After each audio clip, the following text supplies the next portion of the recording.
Donc, je vais vous faire une démonstration de ce que pourrait représenter graphiquement un intervalle de confiance.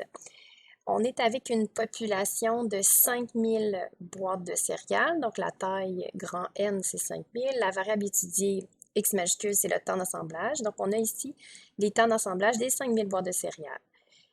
Quand je vais appuyer sur F9, Excel va sélectionner un échantillon parmi les 5000 boîtes de céréales, un échantillon de 100 boîtes de céréales.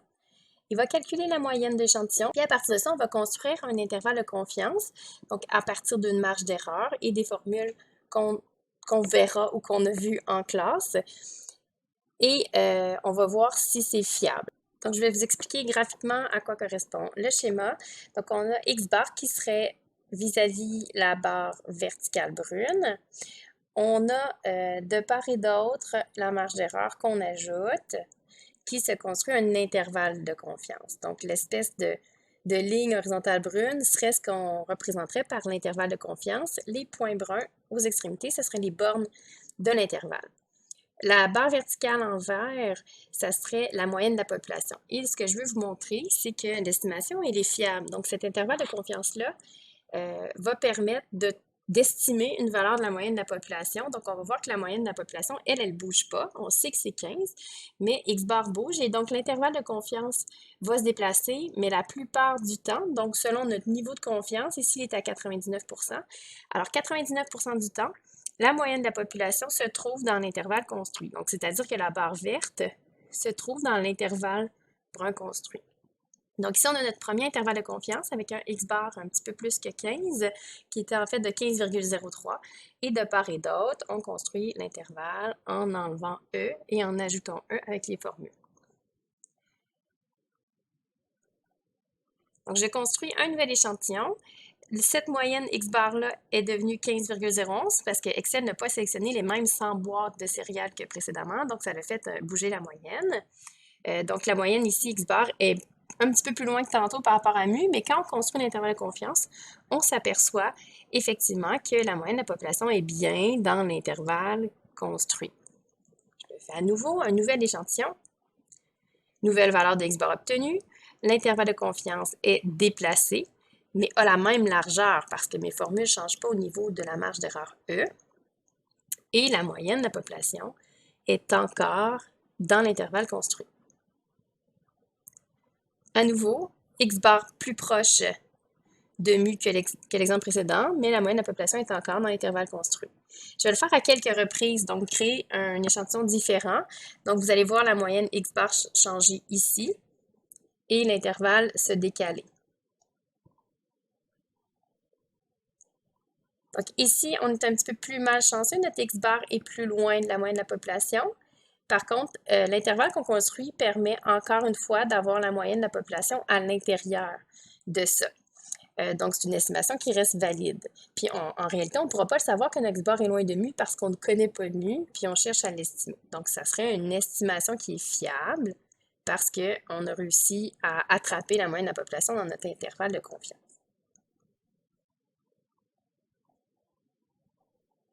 Donc ici, on était très chanceux, mais comme je vous disais, on ne le saura pas parce qu'on ne saura pas mu dans la vraie vie, donc on cherche à l'estimer. X bar et mu sont très très près de l'autre. Statistiquement, on avait vu avec le théorème central limite que c'est normal. Il y a beaucoup plus de chances que X bar soit très près de mu que très loin.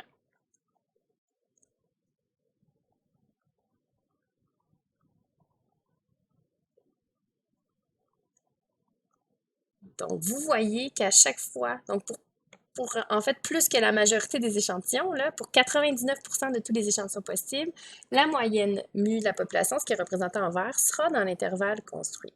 Je vais maintenant vous faire varier justement ce niveau de confiance-là. Regardez si je le descends à 95. Bon, en même temps, il y a eu un déplacement de X bar, mais l'intervalle s'est raccourci, il est beaucoup plus court. Donc là, on a moins de chances d'attraper mu. Donc, on passe d'un niveau de confiance de 99 à 95 %.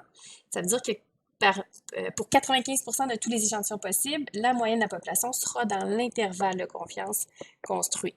En contrepartie, on a 5 % de chance qu'on ne réussisse pas à l'attraper.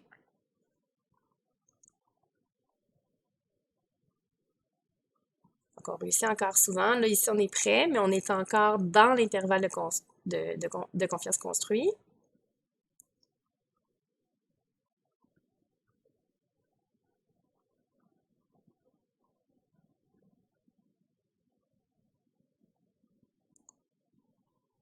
Donc, si je diminue le niveau de confiance, je perds un petit peu en fiabilité, mais mon intervalle de confiance est plus précis parce qu'il est plus court. Je vous montre, si je descends à 90%, il va encore raccourcir. Là, mon risque d'erreur est rendu à 10%. Donc, ça se pourrait que 10% du temps, j'arrive pas à estimer la moyenne de la population, donc celle-ci sera à l'extérieur. Pour que je vous le montre de quoi je veux parler, je vais mettre un niveau de confiance qu'on n'utiliserait pas dans la vraie vie. Donc, une fiabilité de 50% dans mon estimation, ça fait un intervalle qui est très petit.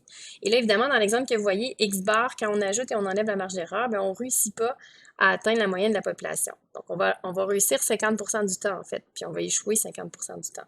Si je le fais bouger, donc ça arrive à peu près la moitié du temps. C'est ça mon niveau de confiance.